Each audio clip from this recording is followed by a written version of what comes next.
వచ్చేసి ఇలా ఇలా పైపింగ్ వేసాను. హ్యాండ్స్కి వచ్చేసి ఇదిగోండి ఫ్రెండ్స్ ఇలా పెట్టాను.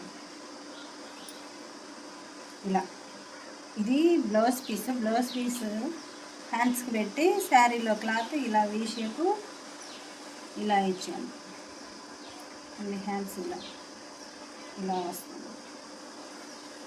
బ్యాక్ నెక్ వచ్చేసి బోట్ నెక్ విత్ థ్రెడ్స్.